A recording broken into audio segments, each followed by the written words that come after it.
Training for our university students could be part of the key to delivering on those nuclear submarines as part of AUKUS. Australia is set to acquire 8 nuclear-powered subs over coming decades. Universities Australia CEO Katrina Jackson is in Washington this week for important talks with her counterparts there and says it's more than just about the submarine component of AUKUS. I spoke to her a short time ago. Universities Australia Chief Executive Katrina Jackson, thanks for joining us from Washington, DC. What's your message to your colleagues that you're going to be meeting there in the United States this week? I know your focus is on the AUKUS agreement, but there's a range of technologies needed, isn't there? Not just for the nuclear submarine deal. Absolutely. Look, it's workforce. Kieran, it's not just nuclear physicists we need, although we do need some of those, and it's a very specialist profession. Almost every area of human endeavour, we need a capacity uplift in. So, engineers, doctors, nurses, psychologists, pretty much everyone. So it's really important that we get this absolutely right and get it right for the country, but do it in collaboration with our colleagues from the US and the UK. That's what we're in Washington this week to discuss. So what sort of steps would you like to see our higher education sector achieve? What sort of collaboration are you looking for?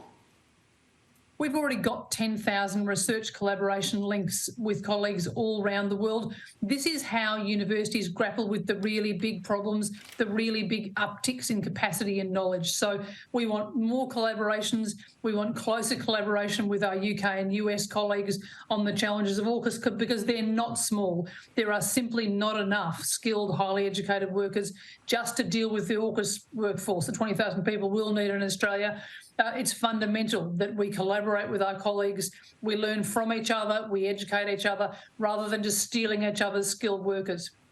Katrina, it's one of the biggest challenges for our nation in an industrial sense. It's one of the biggest industrial challenges we face or have faced in our history.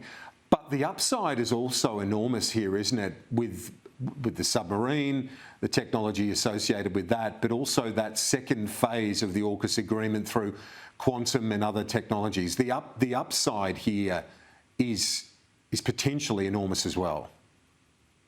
This is one of the biggest industrial challenges, but also opportunities we've had, Kieran. So you're right, it's not just about subs, it's about a whole range of technology and about Australia being right there in the game with really important colleagues from around the world.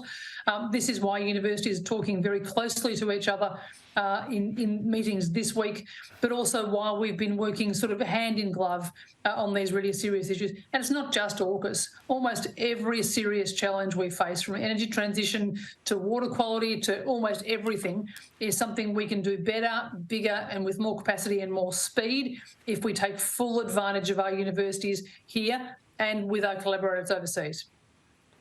When you're meeting your university counterparts, I know that's happening, you're also going to meet the State Department, US State Department officials and others. What are you hoping to achieve? What's your message to them?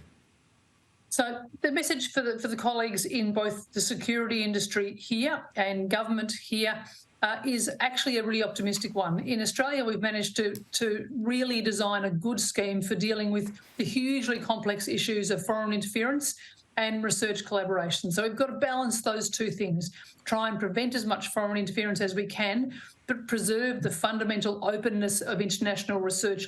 All those problems and challenges we were just talking about, you can't solve them without the big research groups spanning national boundaries. So you've got to preserve that openness at the same time as looking after national security.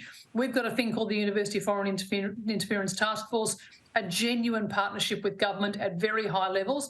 Our colleagues here in Washington, but also in the UK, in Germany, in a whole bunch of countries around the world, are really keen to talk to us about how we brokered that deal, that arrangement, that partnership, because they want to do something similar.